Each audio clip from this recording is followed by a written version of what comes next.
नमस्कार, KP news के 9 बजे के बुलेटिन में आपका स्वागत है। मैं अश्विनी आपके साथ। आइए एक नजर डालते हैं अब तक के मुख्य समाचारों पर। बीदर दक्षिण के जेडीएस उम्मीदवार बंडेप्पा खाशमपुर ने नामांकन दाखिल किया। बड़ी संख्या में समर्थक शामिल हुए। कर्नाटक चुनाव, राहुल गांधी का कहना है कि आरएसएस बीजेपी वसवन्ना के दर्शन पर हमला कर रहे हैं। जगदीश शेट्टार के कांग्रेस में जाने के साथ ही टिकट को लेकर बीजेपी में बेचैनी, मुट्ठी भर नियंत्रण। सीएम बोम्मई ने शेट्टार के आरोपों को किया खारिज, कहा बीजेपी वोट बैंक को कोई खतरा नहीं। कर्नाटक चुनाव, मंत्री एमटीबी नागराज ने घोषित की 1912 करोड़ रुपए की संपत्ति। कांग्रेस अध्यक्ष शिव कुमार 1214 करोड़ रुपए। अगले 15 दिनों में दिल्ली और महाराष्ट्र में होंगे 2 बड़े राजनीतिक विस्फोट, सुप्रिया सूले के बयान से मची खलबली। अति कश्यप की हत्या से पहले भी जिगाना पिस्टल से चली हैं गोलियां, चित्रकूट जेल गैंगवार में हुआ था इस्तेमाल।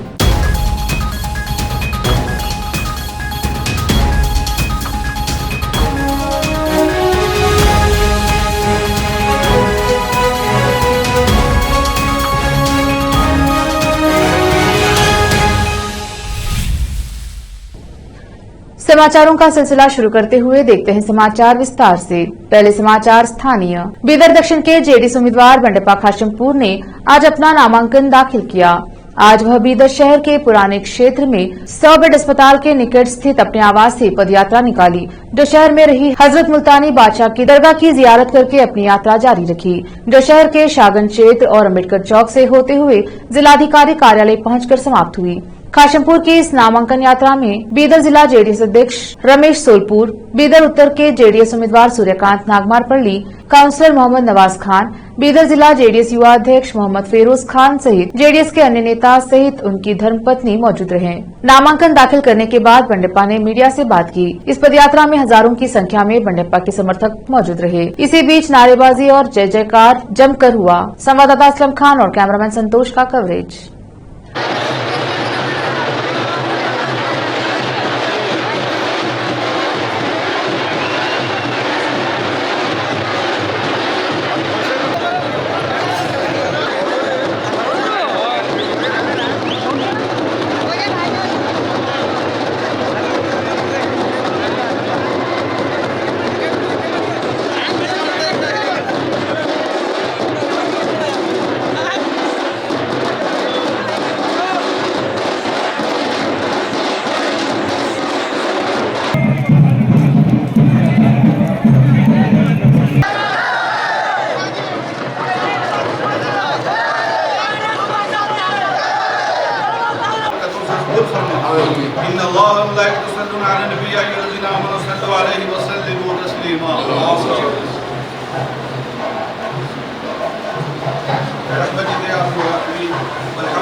ಸರ್ ಇನ್ನೊಂದು ನಿಮಿಷ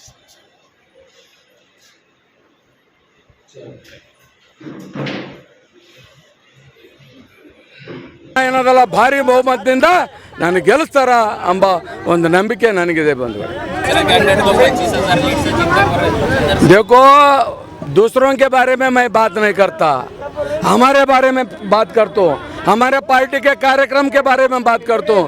लोग आज देखे कितना बड़ा पैमाने पे जो है ना घर से निकल के हमारे को जो है ना बेबल दे रहे, इसलिए हमको जो है ना लोगों का आशीर्वाद है, हमारा कार्यक्रम पे भरोसा है, लोग हमको जिताएंगे। ಇವತ್ತು ನೋಡಿ ಫ್ರೀ ಎಜುಕೇಶನ್ ಮೆಡಿಕಲ್ ಎಷ್ಟೇ ಗರೀಬರಿಗೆ 25 ಲಕ್ಷ ಆಗಲಿ ನಾವು ಸರ್ಕಾರದಿಂದ ಕೊಡ್ತೀವಿ, ರೈತರಿಗೆ 24 ತಾಸು ಕರೆಂಟ್ ಕೊಡ್ತೀವಿ, 1 ಎಕರೆ 10,000 10 ಎಕರೆವರೆಗೆ 1 ಲಕ್ಷವರೆಗೆ ಇವತ್ತು ತೆಲಂಗಾಣ ಮಾಡಲ್ ನಾವು ತರ್ತಾ ಇದ್ದೀವಿ। ಅಷ್ಟೇ ಅಲ್ಲ, ಪೆನ್ಷನ್ಗಳು ಇವತ್ತು 1,200 ಇದ್ದಿಂದ 5,000 ಕೊಡ್ತೀವಿ, 800 ಇದ್ದಿಂದ 2,500 ಕೊಡ್ತೀವಿ। ಗರೀಬರಿಗೆ ಮನೆ ಇವತ್ತು ಈ ಸರ್ಕಾರ ವಂಚಿತ ಮಾಡಿದೆ, 5 ವರ್ಷದಲ್ಲಿ ಪೂರ್ಣ ಪ್ರಮಾಣದಲ್ಲಿ ಮಾಡಿಕೊಡ್ತೀವಿ ಅಂತ ಹೇಳ್ತಾ ಇದ್ದೀವಿ।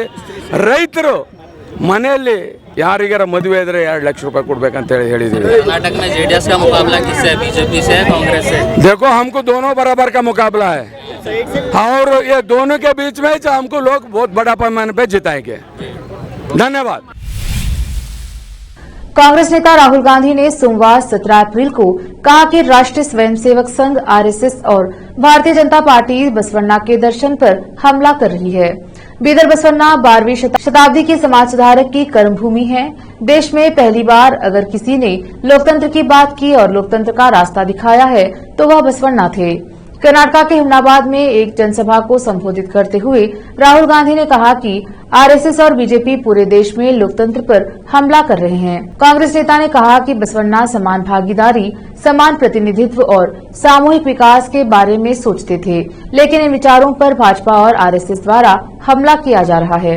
राहुल गांधी ने कहा वे देश में नफरत और हिंसा फैला रहे हैं। बसवन्ना से बीजेपी की विचारधारा अलग है।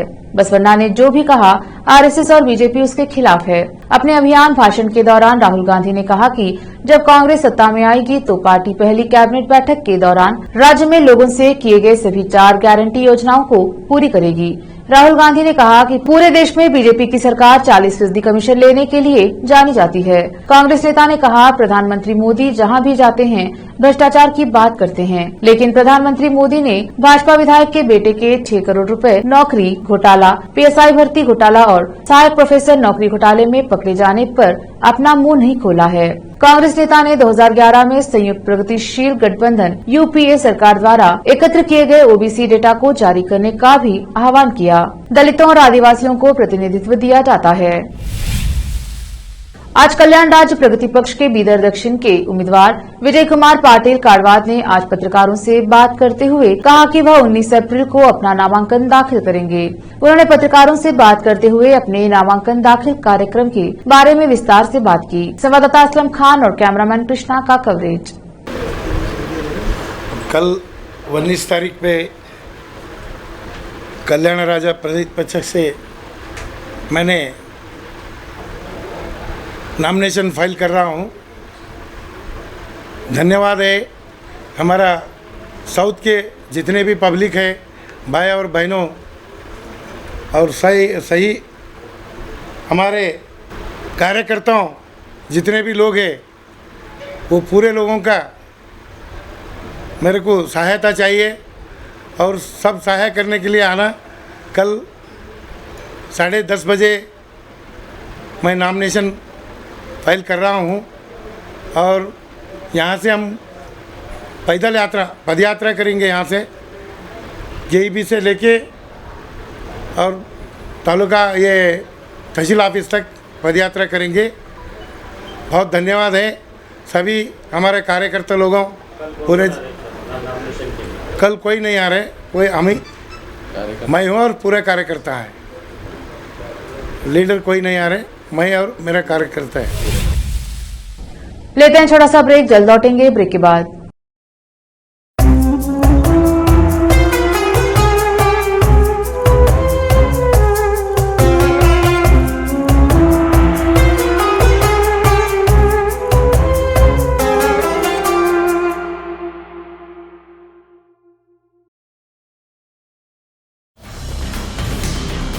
हिंदुस्तान के हर कोने में हम हैं मौजूद। 24 घंटे हालात पर गहरी नजर, खबरों से जुड़े चुपते सवालात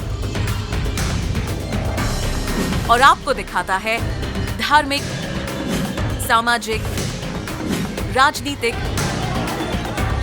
लोकल और इंटरनेशनल न्यूज की सबसे बेहतर कवरेज जो आपको रखती है हर पल बाखबर। देश और दुनिया भर की खबर के लिए देखते रहें केपी न्यूज 24/7।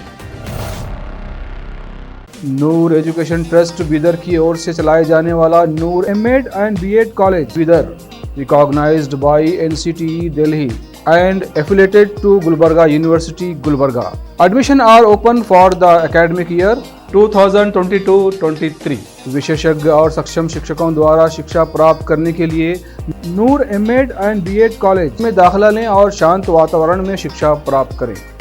बीदर शहर में बेहतर शिक्षा का एकमात्र केंद्र Noor MEd and BEd college, Shahpur gate, Bidar. Phone numbers 9945283920, 8482221297।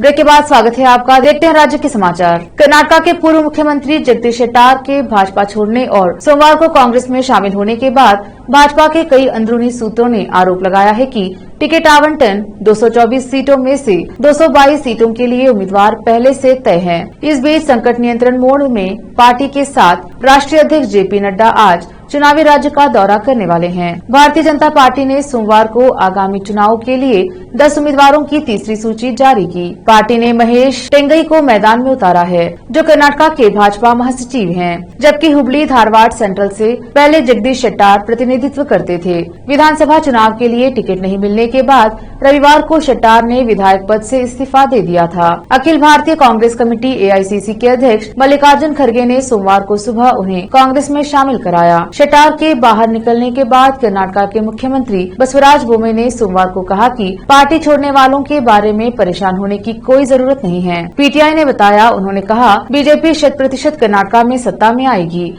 और किसी को भी उन लोगों की चिंता नहीं करनी चाहिए जिन्होंने पार्टी छोड़ दी है। उन निर्वाचन क्षेत्रों में कमल खिलेगा जहां उन्होंने पार्टी छोड़ी है। कर्नाटक भाजपा ने सोमवार 17 अप्रैल को यह सुझाव देते हुए अवहेलना की कि वरिष्ठ नेता और पूर्व मुख्यमंत्री जगदीश शेट्टार के भाजपा से इस्तीफे से आगामी राज्य विधानसभा चुनाव में पार्टी पर प्रतिकूल प्रभाव नहीं पड़ेगा। जगदीश शेट्टार सोमवार सुबह कांग्रेस के वरिष्ठ नेताओं की मौजूदगी में कांग्रेस पार्टी में शामिल हो गए और भाजपा पर उनके साथ दुर्व्यवहार करने का आरोप लगाया। घटनाक्रम पर प्रतिक्रिया देते हुए मुख्यमंत्री बसवराज बोम्मई ने कहा कि जगदीश शेट्टार द्वारा लगाए गए आरोप सच्चाई से बहुत दूर हैं। उन्होंने दोहराया कि भाजपा के वोट बैंक को कोई खतरा नहीं है। उन्होंने कहा, पार्टी छोड़ने से पहले कोई कारण बताना होगा। पिछले 25 वर्षों में राजनीतिक जीवन में शेट्टार को सब कुछ दिया गया है। उनकी उपेक्षा का कोई सवाल नहीं था, लेकिन पार्टी छोड़ने का कोई कारण नहीं। बोम्मई ने कहा कि वह जहां भी प्रचार के लिए जाते हैं वहां जबरदस्त प्रतिक्रिया होती है, जो दर्शाता है कि भाजपा का जनाधार बरकरार है। बोम्मई ने कांग्रेस पार्टी में शामिल होने के शेट्टार के फैसले की भी आलोचना की, जिसमें कहा गया कि कांग्रेस पार्टी की संस्कृति शुरू में नेताओं का सम्मान करना और बाद में उनका अपमान करना है। उन्होंने कहा कि शेट्टार का इस्तेमाल किया जाएगा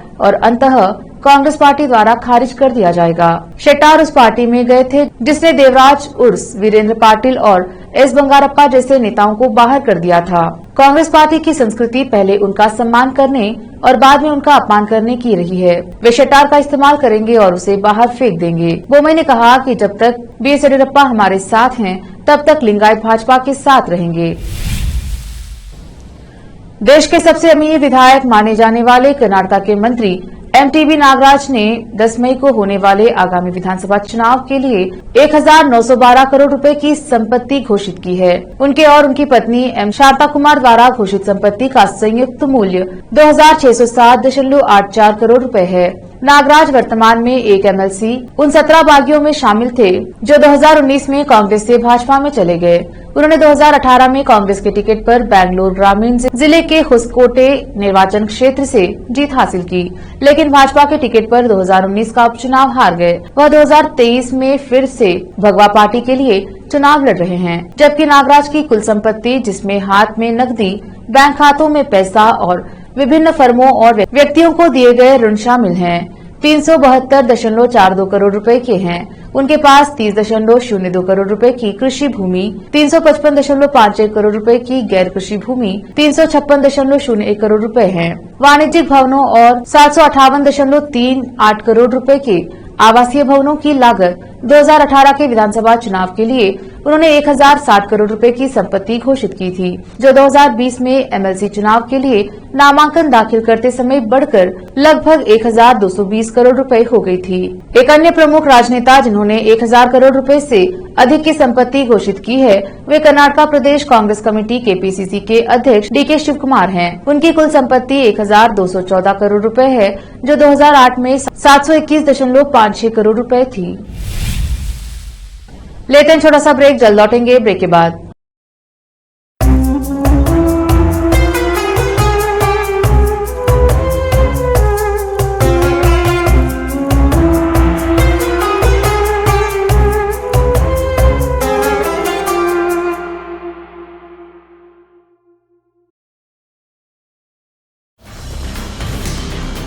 हिंदुस्तान के हर कोने में हम हैं मौजूद। 24 घंटे हालात पर गहरी नजर, खबरों से जुड़े चुपते सवालात, और आपको दिखाता है धार्मिक, सामाजिक, राजनीतिक, लोकल और इंटरनेशनल न्यूज की सबसे बेहतर कवरेज, जो आपको रखती है हर पल बाखबर। देश और दुनिया भर की खबर के लिए देखते रहें KP news 24/7।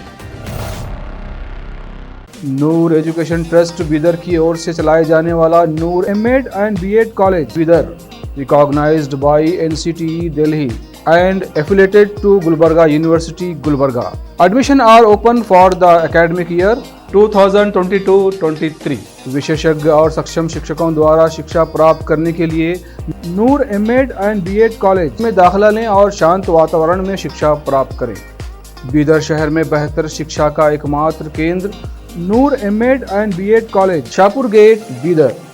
Phone numbers 9945283920, 8482221297।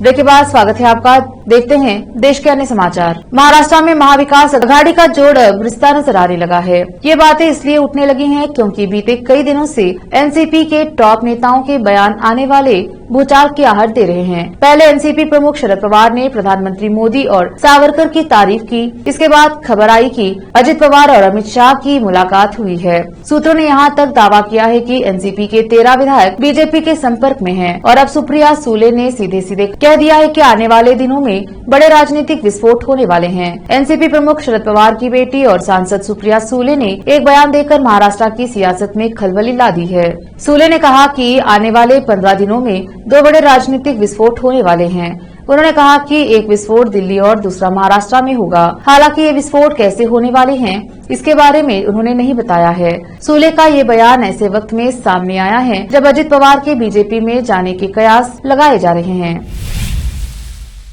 Mafia don Atiq Ahmad और उसके भाई अशरफ की जिस जगह पिस्टल से गोली मारकर हत्या कर दी गई, उस पिस्टल का इस्तेमाल पहले भी गैंगवार में हो चुका है। जानकारी के मुताबिक इसी जिगान कंपनी की पिस्टल का इस्तेमाल चित्रकूट की जेल में हुए गैंगवार में किया गया था। गैंगस्टर अंशु दीक्षित ने पश्चिमी उत्तर प्रदेश के कुख्यात मुकीम काला और मेराज की हत्या कर दी थी। उस वक्त अंशु दीक्षित ने मुकीम काला और मेराज की हत्या के लिए जिगान पिस्टल का ही इस्तेमाल किया था। अंशु दीक्षित को बाद में पुलिस ने इनकाउंटर में ढेर कर दिया। जेल के अंदर हुए इस गैंगवार के बाद पुलिस को जो विदेशी पिस्टल बरामद हुई थी वह जिगाना कंपनी की पिस्टल थी। चित्रकूट जेल के अंदर यह गैंगवार 14 मई 2021 को हुआ था। जांच एजेंसियां आज तक इस बात का पता नहीं लगा पाई कि आखिर कैसे ये पिस्टल जेल के अंदर तक पहुंची। केरल के राज्यपाल आरिफ मोहम्मद खान अपने बयानों को लेकर अक्सर चर्चा में बने रहते हैं। कई बार केरल सरकार की आलोचना तो कभी किसी अन्य मुद्दे पर उनके बयान चर्चित हो जाते हैं। अब हिंदू धर्म पर दिया हुआ उनका एक बयान चर्चे का विषय बन गया है। उन्होंने कहा कि जो भी व्यक्ति भारत में पैदा हुआ है वह हिंदू ही है। उन्होंने कहा कि यह बात अलीगढ़ मुस्लिम विश्वविद्यालय के संस्थापक सर सैयद अहमद खान कहा करते थे और मैं उनका अनुकरण करता हूँ। राज्यपाल आरिफ मोहम्मद खान महाराष्ट्र के नागपुर में एक कार्यक्रम के दौरान उन्होंने कहा कि मैं अलीगढ़ का पढ़ा हुआ हूँ। वहाँ के संस्थापक सर सैयद ने कहा था कि वे हिंदू शब्द को धर्म से नहीं जोड़ते हैं। उन्होंने कहा कि मेरा मानना है कि हिंदुस्तान में पैदा होने वाला, रहने वाला, हिंदुस्तान की जमीन से उगा अनाज खाने वाला, हिंदुस्तान का पानी पीने वाले हर किसी इंसान को अधिकार है कि उसे हिंदू कहा जाए। उन्होंने कहा कि आप अरब मुल्क चले जाए, आप चाहे हिंदू हो, मुस्लिम हो या फिर ईसाई हो, वे आपको हिंदी ही कहते हैं। अगले साल 2024 में लोकसभा चुनाव होने हैं। उससे पहले राजनीतिक दल अपने तरकश के तीरों को संभाल रही है। मुलाकातें हो रही हैं, बैठकें हो रही हैं और रणनीतियां बनाई जा रही हैं। आम चुनाव के लिए सत्ता पक्ष से ज्यादा विपक्ष बेचैन दिख रहा है। माना जा रहा है कि इस बार चुनाव कई विपक्षी दल एक साथ चुनाव लड़ेंगे और इसी क्रम में चुनाव से पहले सभी दल आपस के मतभेद भुलाना चाहते हैं। इसी अभियान के तहत कांग्रेस के महासचिव केसी वेणुगोपाल ने मुंबई में पूर्व मुख्यमंत्री उद्धव ठाकरे के आवास पर उनसे मुलाकात की। मुलाकात के दौरान विपक्षी एकता पर बातचीत हुई। संजय रावत मुलाकात के बारे में बताते हुए उन्होंने कहा, राज्यसभा सांसद संजय रावत ने कहा कि इस मुलाकात के दौरान विपक्षी एकता पर बातचीत हुई है। केसी वेणुगोपाल ने सोनिया और राहुल गांधी का संदेश दिया है। उन्होंने कहा कि 2024 में हम लोकतंत्र और संविधान की रक्षा के लिए एक साथ चुनाव लड़ेंगे। वहीं उद्धव ठाकरे ने कहा कि इस समय देश के सामने बहुत बड़ी समस्या है। देश में अहम की विचारधारा के खिलाफ हम सब एक साथ आ रहे हैं। हम सब लोकतंत्र बचाने के लिए मजबूती से खड़े हैं। उद्धव ठाकरे उन्होंने कहा कि बीजेपी अध्यक्ष जेपी नड्डा ने कहा था कि सभी पार्टियां खत्म होंगी और एक ही पार्टी रहेगी। बीजेपी सत्ता भक्षक है और यही उनकी नीति है, लेकिन हम सब लोकतंत्र बचाने के लिए मजबूती से खड़े हैं। ठाकरे ने कहा कि हम जब दोस्ती करते हैं तो सिर्फ नाम की नहीं करते, बल्कि दोस्ती का रिश्ता भी निभाते हैं। हम अब भी साथ हैं और आगे की लड़ाई में हम साथ रहेंगे। अब देखते हैं समाचार विदेश के। ढहती अर्थव्यवस्था के बीच पाकिस्तान भूकंप के बाद अब भूस्खलन की चपेट में आ गया है। पश्चिम पाकिस्तान में बॉर्डर शहर तोरखम के पास एक प्रमुख राजमार्ग पर आज मंगलवार सुबह भीषण भूस्खलन आया, जिसमें कम से कम 2 अफगान नागरिकों की मौत हो गई। वहीं 8 अन्य लोग घायल हो गए। इसके अलावा करीब 20 ट्रक जमींदोज हो गए। मीडिया रिपोर्ट्स के मुताबिक अफगानिस्तान सीमा के समीप खैबर पख्तूनख्वा के खैबर दर्रे से गुजरने वाली मुख्य सड़क पर बिजली गिरने के बाद मंगलवार तड़के भूस्खलन हुआ, जिससे सामान ले जा रहे कई ट्रक जमींदोज हो गए। बचाव अधिकारियों के मुताबिक भूस्खलन में अफगानिस्तान के 2 नागरिकों की मौत हो गई है और प्राधिकारी उनके शव बरामद करने के प्रयास कर रहे हैं। रिपोर्ट्स में खैबर जिले के उपायुक्त अब्दुल नासिर खान के हवाले से बताया गया है कि भूस्खलन में अफगानिस्तान के 2 नागरिकों की मौत हो गई है और प्राधिकार उनके शव बरामद करने की कोशिश कर रहे हैं। कम से कम 8 लोग घायल हुए हैं और उनका प्राथमिक उपचार किया जा रहा है। अन्य अधिकारियों ने बताया कि भूस्खलन का मलबा बहुत ज्यादा है और बचाव अभियान में भारी मशीनों की मदद ली जा रही है। सूडान के लिए संयुक्त राष्ट्र महासचिव के विशेष प्रतिनिधि ने सोमवार को कहा कि देश के टॉप 2 जनरल के प्रति वफादार सैन्य बलों के बीच लड़ाई में 180 से अधिक लोगों की जान चली गई। सूडान में लगातार तीसरे दिन भी सेना और एक शक्तिशाली अर्धसैनिक बल के बीच संघर्ष जारी रहा। देश की राजधानी खार्तूम और इसके निकटवर्ती शहर ओमडुरमन में हवाई हमले और गोलाबारी तेज हो गई है। सैन्य मुख्यालय के पास लगातार गोलाबारी होने की आवाज सुनाई दी। संयुक्त राष्ट्र महासचिव के विशेष प्रतिनिधि वोल्कर परथेस ने कहा कि शनिवार को शुरू हुए संघर्ष में अब तक 1800 से ज्यादा लोग घायल हुए हैं। संघर्ष में हताहतों की संख्या पर नजर रख रहे लोकतंत्र समर्थक समूह सूडान डॉक्टर्स सिंडिकेट ने इससे पहले दिन में बताया था कि अब तक 97 लोग मारे गए हैं। इस बीच हिंसा समाप्त करने के लिए सूडान पर कूटनीतिक दबाव बढ़ रहा है। अमेरिकी विदेश मंत्री, संयुक्त राष्ट्र महासचिव, यूरोपीय संघ के विदेश नीति प्रमुख, अरब लीग के प्रमुख और अफ्रीकी संघ आयोग के प्रमुख सहित शीर्ष राजनयिकों ने दोनों पक्षों से लड़ाई बंद करने का आह्वान किया है। एक नजर फिल्मों के समाचारों पर। किसी का भाई किसी की जान की एडवांस बुकिंग शुरू, बम्पर कमाई करने को तैयार सलमान खान की फिल्म। अब समाचार खेल जगत के। सब हासिल करने के बाद भी मिलती है नफरत, नहीं विराट कोहली होना। आखिर में देखते हैं समाचार बाजार के। मोदी सरकार को एक के बाद एक मिल रही अच्छी खबरें, बदलेगी देश की तस्वीर और हमारे आएंगे अच्छे दिन। फिर से एक नजर आज के मुख्य समाचारों पर। बीदर दक्षिण के जेडीएस उम्मीदवार बंडेप्पा खाशेमपुर ने नामांकन दाखिल किया। बड़ी संख्या में समर्थक शामिल हुए। कर्नाटका चुनाव। राहुल गांधी का कहना है कि आरएसएस बीजेपी वसवन्ना के दर्शन पर हमला कर रहे हैं। जगदीश शेट्टार के कांग्रेस में जाने के साथ ही टिकट को लेकर बीजेपी में बेचैनी, मुट्ठी भर नियंत्रण। सीएम बोम्मई ने शेट्टार के आरोपों को किया खारिज, कहा बीजेपी वोट बैंक को कोई खतरा नहीं। कर्नाटका चुनाव। मंत्री एमटीबी नागराज ने घोषित की 1912 करोड़ रुपए की संपत्ति। कांग्रेस अध्यक्ष शिव कुमार 1214 करोड़ रुपए। अगले 15 दिनों में दिल्ली और महाराष्ट्र में होंगे 2 बड़े राजनीतिक विस्फोट। सुप्रिया सूले के बयान से मची खलबली। अतीक अशरफ की हत्या से पहले भी जिगाना पिस्टल से चली हैं गोलियां। चित्रकूट जेल गैंगवार में हुआ था इस्तेमाल।